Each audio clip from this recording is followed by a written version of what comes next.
자, 오늘 주제는 로봇 수술, 그 의사가 아니고 로봇이 수술하나요? 라고 되어 있는데요. 제 방송 이미 로봇 수술 관련된 걸 제가 한 2차례 정도 했었는데, 그 주제는 그때는 전립선암, 그 다음에 신장암에 대해서 제가 수술 동영상도 보여드렸었거든요.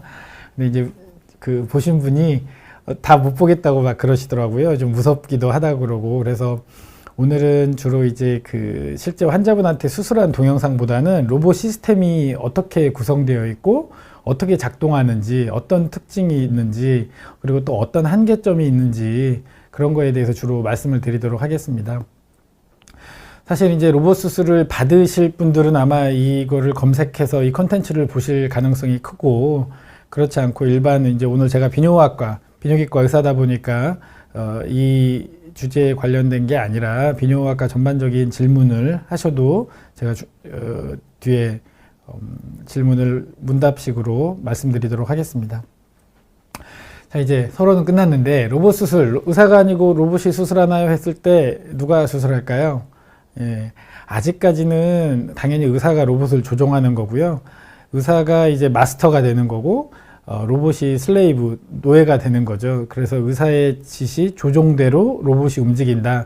그래서 엄밀히 말하면 의사의 조종으로 로봇이 수술을 진행하게 되는 거죠. 그래서 사실 의사가 다 한다고 보면 되겠고, 좀 더 이제 미래가 되면 실제로는 이제 의사가 예를 들어 전립선암 환자라고 하면은 전립선암 그 환자에 대한 정보, 뭐 CT나 MRI를 데이터를 입력을 하면 그 로봇이 그 수술 부위를 인지를 하고 로봇이 이제 수술을 처음부터 끝까지 진행할 수도 있겠죠.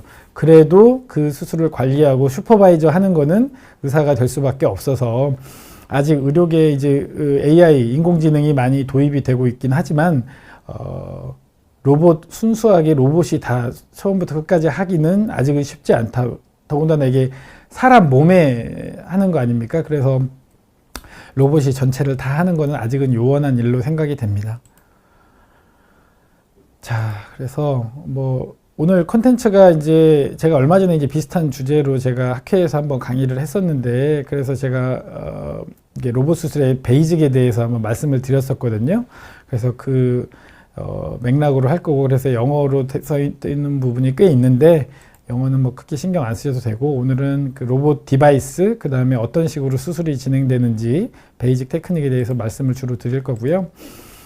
참고로 이제 2021년도에 우리나라에서 과연 이 로봇 수술, 로봇이 지금 그 상용화된 기구가 몇 개 있는데, 그래도 거의 사실 이 다빈치, 인투이티브사에서 나온 다빈치라는 이 로봇 플랫폼이 거의 지금은 독점이라고 봐도 아직은 무방합니다. 그래서 우리나라에서 지금 얼마나 수술이 진행됐냐, 2021년 통계를 보면은 산부인과에서 14,000건, 비뇨기과에서 또 14,000건, 외과에서 12,000건, 그럼 다 합치면은 한 4만 건 정도가 2021년도에 시행이 됐고, 아마 2022년 통계가 나온다면 이거보다는 대략 1년에 한 20% 정도 성장을 하거든요. 그래서 거의 5만 건 가까이 육박하지 않았을까 이렇게 생각하고 있습니다. 우리나라에 지금 그 로봇 플랫폼이 얼마나 도입이 되어 있냐면, 지금 2018년도에 65대가 도입이 되었었거든요. 근데 이제 2022년도에 130개 로봇 플랫폼이 도입이 됐으니까 4년 만에 대략 2배 정도로 상승을 했죠. 그 이유가 뭘까요? 사실 4년에 2배면 엄청나게 많이 증가되어 있는 거고, 이 로봇 기계가 얼마인지 아세요?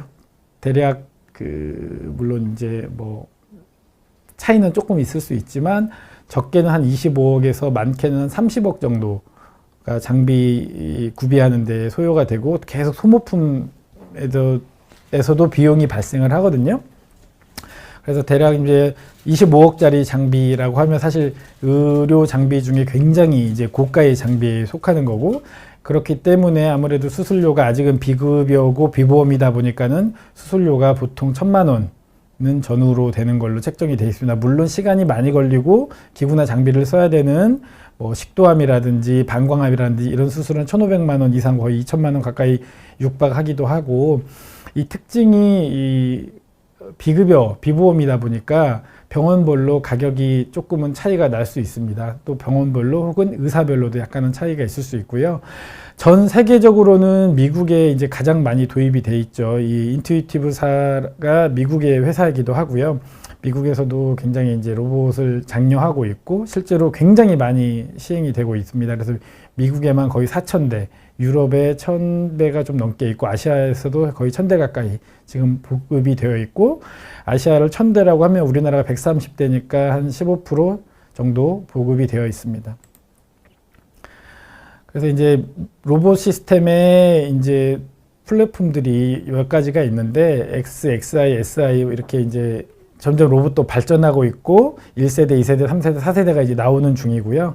SP는 이제 싱글 포트라고 단일경, 구멍, 단일 공 수술이죠. 그리고 레보아이라고 자랑스럽게도 우리나라에서도 이제 로봇 시스템 이 플랫폼이 개발이 되어 있는데 아직은 이제 보급이 조금 적게 되어 있는 편이고, 사실 이제 이게 이 진입장벽, 의료기기가 진입장벽을 뛰어넘기가 생각보다 굉장히 어렵습니다. 왜냐하면 이 사람 몸속에 들어가는 거고 사람이 직접 해가 될 수도 있는 장비이다 보니까 굉장히 의사들이 이제 보수적으로 이거를 운용을 하고 굉장히 어느 정도 검증된 그런 시스템을 도입을 하다 보니까 제일 처음에 이제 선발주자를 후발주자가 따라잡기가 쉽지가 않고 또 선발주자가 이제 특허를 이제 다양하게 이제 걸어놨기 때문에 그 특허를 회피하기도 만만치가 않아서 그 모든 그 대형 의료기기 회사들이 로봇 시스템을 개발하려고 하지만 이 특허 때문에 사실은 이제 쉽지가 않았던 상황이고, 근데 이 특허가 이제 대량으로 2019년에 많이 풀렸고요. 그래서 다른 의료기기 회사들에서도 이제 로봇 시스템이 도입이 됐고 그렇습니다. 그러면 로봇으로 한 대당 대략 수술을 몇 건에 할 것이냐? 그거는 뭐 이제 그 나라의 사정에 따라 다른데 미국이나 세계 평균은 대략 한 대당 1년에 200케이스 정도. 그러니까는 실제 저희가 주말 빼면은 대략 250일, 365일 중에 250일이면 미국이나 세계적으로는 하루에 한 건도 평균이 안 되지만 우리나라는 한 건 이상. 저희 병원 같은 경우도 보통 하루에 2건 정도는 운영을 하고 있고 많이 이제 운영하는 병원은 하루에 3건까지도 하는 걸로 되어 있습니다. 그래서 이제 서지컬 로봇의 역사를 뭐 간단히 알아보면 엄밀히 말하면 이게 이제 모든 로봇의 역사를 제가 다 준비하진 않았고요. 이 다빈치의 역사들을 보면 좀 화면이 작은데 제일 처음에 이제 1999년 거의 2000년경에 이제 FDA 승인을 받아서 다빈치 1세대가 나왔고 2세대, 3세대가 나와서 지금은 이 빨간 칸 안에 들어있는 게 다빈치 4세대라고 저희가 보통 얘기를 하고 있고 가장 많이 지금 도입된 게 다빈치 XI 이고 저희 병원도 이제 XI가 되어 있고요. 그 다음에 이제 XI가 좀 이게 말했듯이 한 25억이 넘는데 여기서 이제 좀 약간은 필수 기능이 아닌 거를 뺀 X라는 게 이제 좀 저렴하게 나와서 이런 거 이제 요즘은 산부인과 개인 병원에서도 심지어는 로봇을 도입해서 하고 있고 미국은 이미 개인 클리닉에서도 많이 하고 있고요. 어떤 얘기까지 나오냐면 이제 복강경 수술 기존에 의사들이 직접 이 환자 몸에 이렇게 포트라고 해서 복강경 기구를 이제 넣는 장치를 삽입을 하거든요. 그렇게 하는 이제 복강경 수술이 의사가 직접 운용하긴 하지만 이 자유도라고 해서 이 움직일 수 있는 가동 범위도 적고 좀 정교함이 떨어지기 때문에 복강경 수술은 점점 줄어들고 로봇 수술은 점점점 상승하고 있습니다. 그래서 장기적으로는 복강경 수술은 거의 사라지고 이제 로봇 수술이 다 대체할 거다 이런 전망까지 나오고 있고요. 아까 말씀드렸듯이 다빈치 SP라는 이 플랫폼도 2018년에 이제 나와서 저희 우리나라에도 몇 군데에서 지금 도입이 되어 있습니다. 아직은 근데 조금 한계가 있긴 하고요. 좀 더 확대된 모습을 보면 뭐 모양이 비슷하죠. 그래서 이 XI는 이렇게 팔이 4개에서 5개 정도가 달려 있고 SP는 팔이 딱 하나에 카메라 그다음에 운용 장비들이 다 있고 이게 이제 큰 카테고리고 그 다음에 이제 의사가 앉는 이런 콘솔이라는 의사가 앉는 조종하는 조종관이 있고 그 다음에 이 전기 장치라든지 그 다음에 환자 복강 내 압력을 조절하는 장치라든지 모니터가 달려 있는 이런 크게 세 장비로 나눠져 있습니다. 이걸 세세하게 다시 말씀을 드릴 겁니다. 그 다음에 이제 로봇과 다른 이 수술법의 비교를 보면 저희가 전통적으로 개복 수술이 있고 복강경 수술이 있고 다빈치 로봇 수술이 있는데, 자, 일단 비전 어떤 차이가 있냐, 이 화면에 어떤 차이가 있냐면 개복 수술은 눈으로 직접 보면서 이제 수술을 하는 거고요. 복강경 수술은 2차원 영상의 복강경 카메라로 수술을 해서 이게 원근감이나 이런 3차원 입체에 대한 영상이 좀 떨어지고, 요즘은 이제 우리 마치 영화관에서 3D 안경 쓰고 보잖아요. 그런 것처럼 복강경 장비도 3D 장비가 나와 있긴 합니다. 근데 다빈치 로봇 수술은 이제 3차원 영상으로 이게 카메라가 두 개가 이렇게 합쳐져 가지고 3차원 영상으로 우리가 확인을 3D 비전을 볼 수 있는 거고, 원근감 있고 자그마치 이제 10배나 확대되니까 기존에는 제대로 보이지 않던 부분까지 확대를 해서 작은 혈관이나 신경들을 확인하고 출혈을 줄인다든지 혹은 신경을 보존하는 이런 수술에 이제 가능한 거고요. 정확도를 보면 개복 수술은 이제 손으로 직접 하는 거니까 사람 손만큼 좋은 수술 기구는 사실 없거든요. 그래서 가끔 보면은 이제 제가 손이 2개가 아니라 4개, 5개였으면 좋았겠다 생각이 들 때도 있어요. 내가 문어처럼 손이 여러 개였으면 좋겠다 생각이 드는 게, 왜냐하면 그 서전, 오퍼레이터가 집도의가 자기 손으로 직접 하는 게 사실은 제일 좋죠. 그렇지만은 이제 좀 손이 잘 안 닿는 부분도 있을 수 있고, 손도 어떻게 보면 좀 큰 장비이고, 그 다음에 사람마다 손의 사이즈도 다 다르고, 그래서 이제 의사들은 우스갯소리로 좀 손이 가늘고 긴 손가락을 가진 그런 사람들이 좀, 그다음에 작은 손이 좀 유리하다는 얘기도 저희가 하고 있고요. 복강경 수술은 이게 그냥 한마디로 젓가락을 넣어서 한다고 생각을 하면 됩니다. 그러니까는 좀 불편하죠. 사람 뱃속에 젓가락질 가지고 수술을 한다고 생각하면 불편하고, 그 다음에 이제 관절이 거의 없는데 이제 관절이 있는 경우도 있지만 이것도 좀 제한된 경우가 많고요. 다빈치 로봇 수술은 젓가락이 들어가는데 젓가락 끝에 사람 손이 달린 거랑 미니어처라이즈 된, 그러니까 축소된 사람 손이 달려 있는 거라고 생각하시면 됩니다. 그래서 그 끝에 작은 손이 달려 있으니까 훨씬 정교하게 수술을 할 수가 있는 거죠. 그다음에 이제 조절하는 거에서는 개복 수술은 의사들도 수전증이 있을 수 있거든요. 그래서 손 떨리면서 이제 수술할 수 있고, 복강경도 마찬가지로 직접 만져서 조정하니까 손이 떨릴 수 있고, 그 다음에 이제 이 복강경은 사람이 카메라도 직접 어시스트가 잡거든요. 보조의가 잡는데, 이 보조의가 집도의의 의중을 제대로 파악하지 못하면은 엄한데, 내가 지금 여기를 하고 싶은데 다른 데를 비출 수도 있고, 보조의가 졸 수도 있고, 그러니까는 카메라도 사실은 이 제1조수의 역량이 굉장히 수술에 또 중요하거든요. 근데 다빈치 로봇 수술은 카메라까지도 집도의가 직접 조정을 합니다. 그러니까 이 복강경은 집도의가 손가락 2개로 이렇게 수술을 하는데, 카메라를 보조의가 잡아야 되지만, 다빈치 로봇 수술은 집도의가 기본적으로 본인 손이 4개 정도 있는 거예요. 그래서 2개를 주로 쓰지만 하나는 뭐 이렇게 견인을 한다든지 뭐를 제낀다든지 뭘 잡고 있는 이런 용도로도 쓸 수 있고, 또 카메라 하나를 또 집도의가 직접 조정할 수 있으니까 어떻게 보면 약간 원맨쇼가 가능한 거죠. 그런 면에서는 굉장히 이제 장점이 있는 거죠. 그에 반해 이제 단점도 있는데요. 이 로봇 수술에 이제 익숙해지는데 좀 시간이 걸려서, 그 다음에 훈련도 많이 받아야 되고, 그 다음에 아까도 말했지만 비용이 굉장히 비싸고, 로봇 덩치가 아직은 좀 크기 때문에 로봇 수술방도 좀 커야 되고요. 그 다음에 의료 비용이 이제 이 원가를 병원에서도 뭐 땅 파서 수입을 병원을 경영하는 게 아니니까, 아무래도 이제 비싼 초기 비용을 회수하기 위해서는 어느 정도 수술료가 비쌀 수밖에 없고, 다 좋은데 로봇이 하나 단점이 뭐냐면 이 텍타일 센스라고 촉감이 없어요.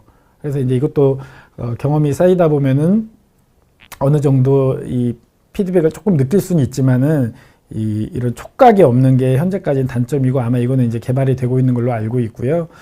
이게 또 컴퓨터 이런 시스템 전개기구가 하는 거다 보니까 어떤 이 기계적인 결함이 있을 가능성이 있고, 그 다음에 이제 자세가 바뀌거나 이러면은 로봇을 다시 분리했다가 다시 붙여야 되고 해서 시간이 좀 걸릴 수가 있습니다. 자, 이제 오늘 제가 이제 말씀드릴 게 이런 세 가지인데요. 오늘은 로봇 시스템에 대해서 그냥 어떻게 로봇이 운용되는지에 대해서 주로 설명드린다고 했지 않습니까? 벌써 소론을 얘기하다 보니까 15분, 16분이 지나갔는데, 이게 이제 페이션트 카트라고 환자 몸에 직접 옆에 이제 위치해서 있는 페이션트 카트고, 요게 이제 비전, 아까 말했듯이 모니터가 달려 있는데, 모니터가 사실 여기 한 군데만 있는 게 아니라 방에 막 3-4개가 달려 있어서 어느 각도에서도 다 볼 수 있게 이렇게 준비되어 있고, 그 다음에 서전 콘솔, 이게 이제 집도의의 조종관이 되겠죠. 그래서 하나씩 보면 페이션트 카트, 이게 이제 환자 몸에 직접 들어가는 이제 장비들이 설치되는데, 이게 사실은 가장 고가고요. 가장 이제 기술력이 집약되어 있는 거죠. 그래서 자세한 부분이나 이런 거는 제가 넘어가고요. 동영상으로 보여드릴 건데, 여기 이제 수술방 모식도인데, 여기 보면은 환자가 있고, 여기 환자 옆에 있는 이 의사들은 보통은 이제 보조의가 되겠고요. 아까 말했듯이 집도의는 아까 말한 조종관에 좀 멀리 떨어져 있는, 몇 미터 떨어져 있는 조종관에 이제 위치해 있고, 페이션트 카트가 이렇게 환자 옆에 위치해 있게 됩니다. 이 세 가지, 그래서 서전의 콘솔, 페이션트 카트, 비전 카트가 이렇게 유기적으로 다 연결이 되어 있습니다.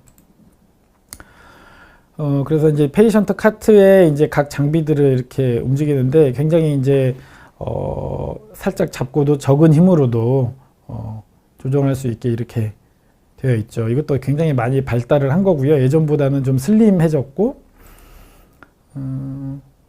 근데 이 밖에서 이 큰 덩치에 이제 4개 팔 같은 게 서로 부딪힐 수 있거든요. 그래서 이렇게 각도도 밖에서 조정할 수 있는, 소리가 나면 좀 더 실감이 나긴 하는데, 그 다음에 이렇게 미세 조정도 할 수 있고요.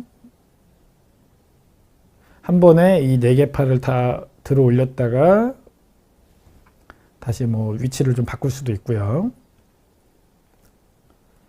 그 다음에 이제 XI에 이제 새로 나온 기술이, 아까 말했듯이 이게 이렇게 전체 기계를 한 번에 이렇게 돌릴 수가 있어요. 그래서 환자 몸 위치를 바꾸지 않고도 기계를 움직여 가지고 접근 방향을 다르게 할 수 있는, 이게 사실은 XI 4세대에서 가장 큰 장점이라고 할 수 있죠. 이거 이제 그 페이션트 카트를 밖에서 간호사분이나 다른 의사분이 이제 조정을 해주는 건데, 그냥 뭐 리모컨처럼 이렇게 조정을 하는 거죠. 높낮이도 조절하고 위치도 돌릴 수 있고, 앞으로 갔다가 뒤로 빠질 수도 있고, 이렇게 아까 말했듯이 이 위치를, 로봇팔이 어디서 들어가는지 이 위치를 조절하는 이 붐 로테이션이 굉장히 사실은 신기술이라고 할 수 있겠습니다.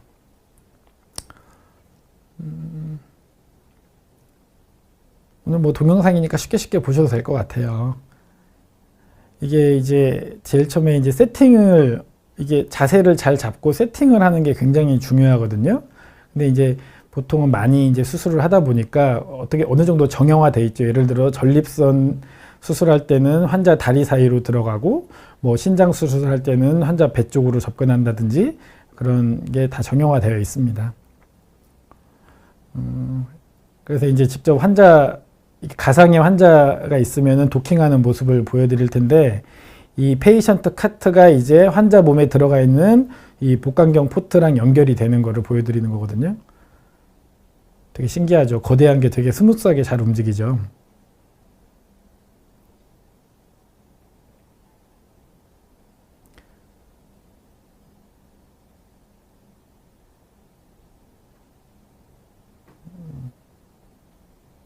제가 예전에는 배 안에서 수술기구가 움직이는 것만 보여드렸는데, 지금은 이제 이 몸의 바깥에서 어떤 과정들이 이루어지는지를 보여드리는 거고, 제일 처음에 이제 카메라를 지금 삽입을 한 겁니다. 그래서 카메라를 삽입을 하고, 그 다음에 이제 추가적인 기구를 복강 안에 넣기 위해서 아까 말하는 이 포트랑 로봇 암이랑 연결을 하고, 그 다음에 이제 각각의 기구도 굉장히 여러 가지가 있죠. 이제 그 시저, 가위가 있을 수 있고, 뭐 전기 소작기가 들어갈 수도 있고, 그 다음에 꿈에는 이 니들 드라이버, 니들 홀더가 들어갈 수도 있고요. 그래서 그때그때 이제 필요한 기구들을 이제 선택을 해가지고 저희가 수술을 하는 거고, 이 인투이티브사가 사실은 굉장히 기계도 잘 만들었지만, 이 운용 시스템을 여담이지만 잘 만들어가지고, 이게 사실은 한 번 이 기구를 도킹해서 사용할 때마다 거의 50만 원씩 하나당 지불이 되니까, 이렇게 기구를 3개 쓰면은 거의 150만 원 정도가 소모품비로 돼서 이 인투이티브사는 땅 짚고 헤엄치기를 하고 있죠. 사실은 수술이 많아지면 많아질수록 여기는 이제 굉장히 이제 수입이 많아지는, 그래서 주가가 굉장히 지금 뭐 제가 알기로 몇 년 동안 거의 400% 500% 정도 상승을 한 것으로 알고 있습니다. 그래서 이제 뭐 레이저 타 이런 거 넘어가고요. 자, 이제 페이션트 카트에 대해서는 저희가 살펴봤고, 그 다음에 이제 비전 카트는 아까 말했듯이 여러 가지 이제 장비들이 여기에 이제 연결이 돼서 카메라 비전이 이제 연결이 되고, 제일 중요한 게 카메라 비전이고, 이게 이제 이렇게 설치가 되는 거거든요. 이 카메라도 하나에 거의 뭐 3천만 원? 예, 굉장히 고가입니다. 떨어뜨리면 정말 수술방에 있는 사람들 다 같이 울어야 되죠. 네. 원장님한테 불려가는 불상사가 발생할 수 있습니다. 그래서 이제 카메라를 넣고 나서 그 수술하기 좋은 위치들로 팔을 이제 이동시키는 그런 모습이고요. 이런 거 세세한 거 넘어가고, 아까 말씀드렸듯이 동영상은 뭐 USB뿐만 아니라 이제 하드로 다 연결이 돼서 수술 동영상을 찍기도 하고, 저희가 이제 사진으로 남기기도 하고요. 카메라가 이제 업다운이 돼서 이것도 굉장히 사실은 획기적인데, 이 위에서 내려볼 수도 있고 아래에서 위쪽으로 굽어볼 수도 있고, 이래서 사실 다양한 비전을 제공하는 것도 굉장히 큰 장점입니다. 그래서 이제 로봇 팔이 실제 몸 안에 들어가 있는 거고요. 오늘 아마 이 로봇 시스템 소개하다 보면 다 끝날 것 같은데, 그 다음에 이제 서전 콘솔, 이것도 이제 여기까지만 제가 이제 보여드릴 건데, 굉장히 사실 다양한 기능이 있는데, 결국은 이게 가장 큰 장점이 뭐냐면 수술하기 굉장히 편해요. 예, 의사가 그냥 앉아가지고 좀 과장을 하면은 뭐 이렇게 하다가 뭔가 이렇게 저기 다른 걸 세팅해야 된다 그러면은 뭐 핸드폰도 진짜 잠깐 할 수가 있고, 왜냐면은 직접 환자 몸에 손을 대는 게 아니고 본인은 여기 이 조종관에 앉아서 하고 있기 때문에 의사들이 굉장히 좀 피로감을 덜 느끼고, 아까 말씀드렸듯이 자기가 손을 거의 4개를 쓸 수 있고 발까지 하면은 카메라도 다 조절할 수 있으니까 자기 입맛에 맞게 수술을 잘 진행할 수 있고, 제가 말씀드렸지만 의사들은 약간은 이기적일 수밖에 없는 게, 본인이 편하고 본인이 최적의 포지션으로 세팅을 해놓아야지 수술 결과가 좋거든요. 근데 이제 그런 거를 이 로봇 시스템이 잘 구현을 할 수가 있는 거죠. 그 다음에 이제 시뮬레이터가 있어서 의사들이 이걸 미리 연습을 굉장히 많이 해볼 수 있어요. 사람 몸에 하는 거다 보니까 그냥 정말 뭐 맨땅에 헤딩하는 거는 너무너무 위험한 거죠.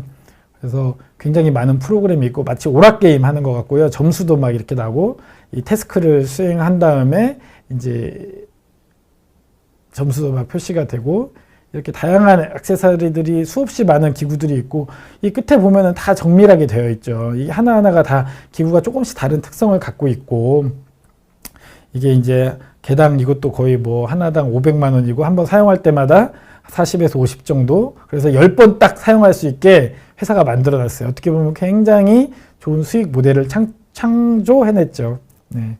좀 얄밉기도 합니다, 사실은. 네. 그래서 요거가 이제 밖에서 어떤 식으로 작동이 되는지 한번 보시면, 이것도 이제 시뮬레이터 가지고 지금 하는 거거든요. 그래서 어떤 식으로 하냐면, 이렇게 지금 왼쪽 화면 위에가 사람 손가락이 이제 조종관으로 움직이는 거고, 아래쪽 왼쪽 화면 아래가 이제 발로 카메라랑 이런 걸 위치를 조정하는 거거든요. 그래서 사람이 손을 이렇게 움직이면 그 손의 움직임에 따라서 로봇 그 앞에 있는 손목이 자유롭게 움직이는 거죠. 그러니까 카메라도 내가 조정을 하고 이 손을 다 움직여 가지고 각종 태스크들을 이제 수행을 하는 거고, 이렇게 방금 카메라 움직이는 거 보셨죠? 이게 내가 가고 싶은 대로 카메라를 다 움직일 수가 있는 거예요, 직접. 지금 서전이 직접 하는 거고요. 이게 사실 어마어마한 장점이거든요. 왜냐면 어시스트가 제일 많이 혼날 때가 서전이 하고 싶은데 내가 보고 싶은 각도로 안 보여줄 때 어시스트가 많이 혼나는데, 어시스트 입장에서 사실은 편하죠. 자기가 혼날 일이 없으니까. 그래서 이런 식으로 이걸 옮겨서, 이거 오락게임 하는 것 같죠?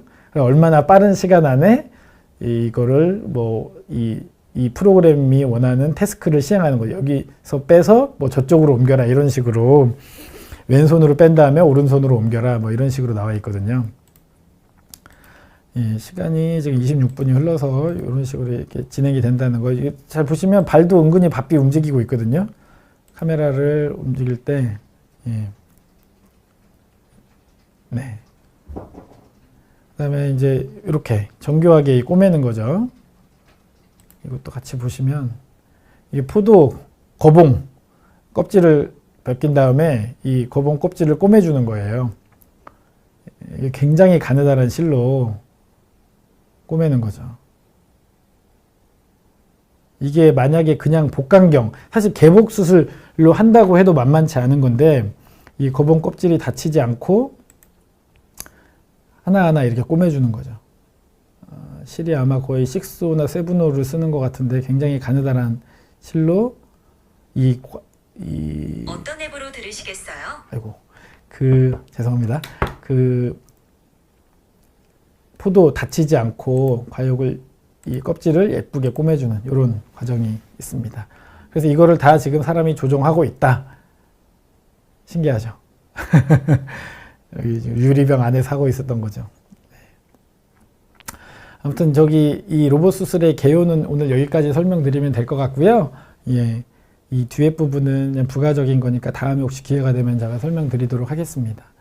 자, 오늘 강의 벌써 27분이 지났습니다. 이 강의하다 보면 사실 생각보다 시간이 되게 빨리 지나가는데, 오늘은 아마 이 로봇 수술에 이제 의사들이 조종을 해서 사람 몸속에 들어있는 로봇 장비를 운용하는 거다, 이렇게 알고 계시면 될 것 같고, 아직까지는 로봇이 처음부터 끝까지 알아서 하는 거는 힘든 세상이고, 공상과학 영화에서 보는 거는 이제 점점 이제 다가올 미래의 실현이 되겠죠.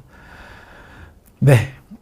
오늘은 아무래도 이게 로봇 수술에 관련된 거여가지고 질문이 조금 적을 것 같긴 한데, 한번 질문 이제까지 들어온 거를 한번 설명을 드려볼게요. 자, 비상님께서 질문 주셨고요. 66세입니다. 전립선 비대증 약 복용 중인데 PSA 검사 처음에는 0.4, 3개월 후 1.4 수치면 전립선암 수치인가요? 3개월 후에 다시 검사하기로 했는데요. 뭐 아주 적절하게 치료 방침을 정하신 것 같고요. 보통 저희가 PSA라고 하면은 이게 전립선 수치, 전립선 특이항원인데 올랐다고 해서 다 암은 아니거든요. 그래서 정상인데도 뭐 3, 4가 될 수 있고, 암이 없는데도, 암이 있는데도 이렇게 낮은 수치일 수 있는데, 보통 저희가 4에서 10 사이는 조직검사를 해보면 한 20% 정도 암이 나온다고 얘기를 합니다. 그러니까는 지금 0.4에서 1.4로 오른 거는 기분이 나쁘지만 아직은 정상 수치니까 3개월 뒤에 추이를 보고, 그래서 이게 더 상승하는지, 그래서 상승하더라도 뭐 한 3까지는 좀 기다려 볼 수 있고요. 만약에 불안하시면은 이제 MRI를 찍어가지고 암으로 의심되는 부분이 있는지 그걸 확인하시는 게 좋겠습니다. 보람의 살쾡이님, 외과 수술은 선생님마다 결과에 차이가 좀 있다고 들었는데요. 로봇 수술을 하게 되면 차이가 좀 줄어들까요? 아니면 손으로 하는 것과 비슷할까요? 굉장히 좋은 질문이고, 제가 이제 저거를 말씀을 드리려고 했는데, 저희끼리 이제 무슨 말씀을 드리냐면, 수술은 많이 한 사람이 장땡이다. 사실은 손으로 하는 수술이다 보니까 이 케이스의 숫자를 무시할 수 없습니다. 많이 하다 보면 당연히 늘 수밖에 없고요. 처음엔 잘 못하던 사람도 나이가 들면 경험이 쌓이다 보면 잘할 수 있고, 물론 사람마다 좀 초반부터 잘하는 분이 있고, 어느 정도 경험이 쌓였는데도 곰손이라고 하죠. 잘 못하는 분이 있고, 그렇긴 하지만 수술의 건수가 증가할수록 익숙해지고 잘하는 거는 너무너무 어떻게 보면 당연한 얘기인데, 자, 로봇 수술은 그러면 어떠냐? 로봇 수술도 당연히 케이스가 쌓이면 훨씬 더 이제 시간도 짧아지면서 수술 결과도 좋을 수밖에 없지만, 로봇 수술이 이게 좋은 점이 뭐냐면 워낙에 이제 이 콘텐츠가 많고요. 유튜브에도 이제 저도 이렇게 방송을 하지만 굉장히 이제 잘된 대가 선생님들이나 라이브 서저리 이런 게 굉장히 많거든요. 그래서 예전에 개복 수술은 잘 보이지도 않는 데서 하니까 이게 정말 도제식으로밖에 1대1로밖에 전승이 안 됐으면 이 로봇 수술은 이 화면으로 다 전승이 되니까 굉장히 빨리 습득이 돼요. 그래서 조금 이렇게 아까 말했듯이 트레이닝이나 이런 걸로 익숙해진 서전님 같은 경우는 잘된 수술 보면은 따라하기가 굉장히 쉬운 거죠. 그래서 로봇 수술이 이제 파퓰러해지면서 이 수술의 이런 수준이 많이 그래도 평준화가 되고 있고 그래서 로봇 수술이 되면서 오히려 이제 서울로 예전에 이제 빅5 뭐 정말 용하다는 선생님, 명의 선생님만 찾아가셨는데 지금 로봇 수술 되면서 그런 현상이 조금 줄어들고 있고 앞으로는 좀 더 그런 게 이런 서울 빅5 병원 집중화가 로봇 수술 덕분에 좀 해소되는 그런 격차가 줄어드는 그런 경향이 확실히 있습니다. 그래서 로봇 수술하게 되면 차이가 좀 줄어들까요? 저는 줄어든다고 생각하고 있습니다. 그 다음에 손으로 하는 것과 비슷할까요? 손으로 하는 것보다는 여러 데이터에서 특히 이제 비뇨학과 수술 같은 경우는 전립선암이나 이런 부분 신장 절제 수술 같은 경우는 로봇 수술이 조금 더 좋다고 되어 있고요. 아마 점점점 격차는 좀 벌어질 것 같고 미국의 예를 들어보면 제가 말씀드렸지 로봇 수술은 지금 계속 우상향 곡선을 그리고 있고요. 복강경 수술은 이제 우하향 곡선을 그리고 있고 개복 수술은 비슷하거나 조금 줄어드는 경향이 보이고 있습니다. 왜냐하면 이제 개복 수술을 좋아하시는 분들은 사실은 새로운 수술 습득에 이제 좀 어려움을 갖고 있을 수 있어 개복 수술로 그냥 하시는 거고 로봇이 이제 없어서 이제 개복 수술로 그냥 할 수도 있고요. 근데 이제 로봇이 있는 센터는 로봇 수술이 말도 안 되게 이제 계속 상승하고 있고 그건 결과가 좋기 때문이 첫 번째고 아까 말했듯이 환자 만족도도 있고 그다음에 이제 의사들이 편하고 쉽게 접근할 수 있고 그런 이유가 있고 아직은 이제 비용 때문에 우리나라는 조금 뭐 진입장벽이 있는 건 사실인데 몇몇 나라들은 이미 이제 보험이 되고 있고 우리나라도 지금 이제 보험 적용이 계속 논의가 되고 있거든요. 근데 이제 보험 재정에도 이게 이제 확보가 돼야 되는 문제라서 아직까지는 명확하게 언제 된다, 보험 적용이 된다 이런 얘기는 없습니다. 자, 어흥님, 로봇 수술은 받고 싶다면 제가 선택할 수 있나요? 수술법에 따라 비용이 다른가요? 예, 로봇 수술은 이제 만약에 전립선암을 예로 든다면 수술을 해야 된다. 그럼 환자분이 로봇이 장비가 있는 병원에 가신다면 아마 보통의 비뇨기과 선생님들은 로봇 수술을 1차로 권유하시긴 하실 거고요. 이제 이런 건 있죠. 돈이 좀 부족해서 비용이 부담돼서 개복 수술을 원하면 제가 개복 수술을 해드리기도 하고 그 다음에 이제 본인이 환자분의 의사가 굉장히 중요한 거죠. 근데 로봇 수술이 없는 병원 가서 로봇 수술 해달라고 할 수는 없는 거고요. 당연히 이제 요즘은 시대가 어떤 시대입니까? 환자분과 보호자분이 이런 비욘디나 이런 채널로 공부도 하고 그래서 로봇 수술을 받고 싶어서 왔다고 하면은 당연히 의사가 그 뜻을 존중할 수밖에 없는 거죠. 수술법에 따라 비용은 당연히 다르고요. 복강경이나 개복 수술은 현재 보험이 되는데 로봇 수술은 보험이 안 되기 때문에 적게는 2배, 많게는 3배 정도는 차이가 난다고 생각하시면 될 것 같아요. 로봇 수술은 대략 수술비, 입원비 포함해서 저희 병원 같은 경우는 뭐 1,000만 원에서 뭐 1,300~400이 나온다고 치면은 개복 수술은 대략 한 적게는 300, 많게는 한 500 정도 이렇게. 근데 이건 병원마다 좀 차이가 있을 수 있고요. 낫미지님께서 사람 손으로 봉합술 할 때와 기계 손으로 봉합술을 할 때 느껴지는 조직의 밀도는 거의 같나요? 그렇진 않고요.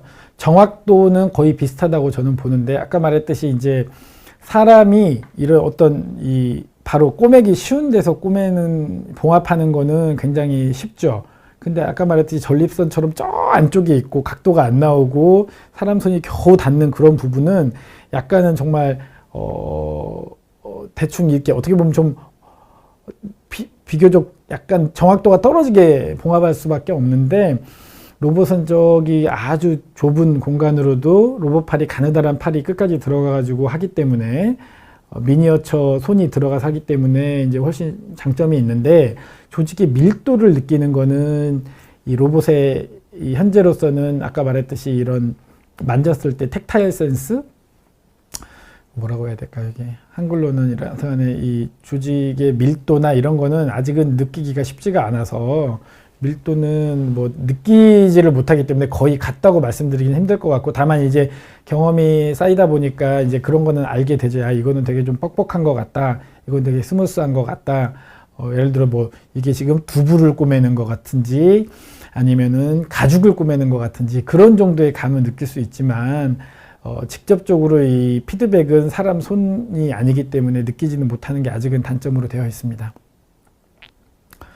네. 오늘은 이 로봇 수술이라서 이게 어떻게 보면 약간 스페시픽한 너무 주제기도 하고, 그래서 조금 질문이 오늘 평소보다 굉장히 좀 적네요. 네네네. 혹시 더 질문 없으신가요? 피디님 오늘 질문이 없으면 오늘은 좀 빨리 끝낼까요? 네. 아까 제 강의록 한 번만 다시 띄워주시겠어요?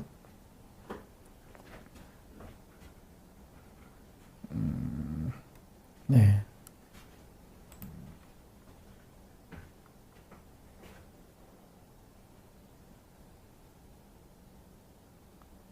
이게 이제 저희 의사들 교과서에 이 비뇨기과 교과서가 가장 두껍고 유명한 책이 캠벨스 유롤로지라고, 지금 캠벨 월시 유롤로지로 바뀌었는데, 아무튼 그 문구에 이제 이 로봇과 라파로 복강경 수술 챕터에 이런 얘기가 이제 써 있더라고요.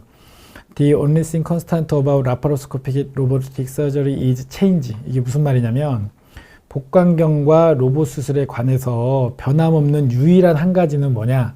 바로 변화이다. 그러니까 이제 그만큼 의사들도 변화하기를 두려워하면 안 되고, 안주하면 안 되고, 뭔가 좀 더 좋다, 뭔가 좀 신기술이다, 환자한테 도움이 될 것 같다 하면은 변화를 두려워하지 말라고 되어 있고, 그 다음에 어느 정도의 이제 해를 끼치는 질병이 필요로 하는 치료가 뭐냐면은 환자분한테 해를 덜 끼치는 치료를 필요로 한다 라는 이 존스 홉킨스를 설립했던 이 윌리엄 오슬러라는 분이 하신 말씀인데, 그러니까 이제 점점 치료가 환자분한테 제로함, 하나도 함이 될 수 없는, 그러니까 피해를나 이제 독이 될 수 없는 치료는 하나도 없죠. 모든 약도 그렇고 치료도 그렇고 장점이 있으면 단점이 있고, 좋은 점이 있으면은 합병증이나 부작용이 있을 수 있는데, 그런 부작용을 최소로 하고 환자분의 불편감을 최소로 덜어주는 그런 치료를 개발해야 되고, 그런 치료를 환자분한테 잘 하기 위해서 의사들이 노력을 경주해야 된다, 이런 좋은 말씀이 있더라고요. 그래서 저도 다시 한번 감명 깊게 읽었던 문구여서 여러분과 같이 공유하고, 오늘 강의는 이걸로 마치도록 하겠습니다. 예, 다시 한번 새해 복 많이 받으시고요. 개면년 건강하시길 기원하겠습니다. 감사합니다.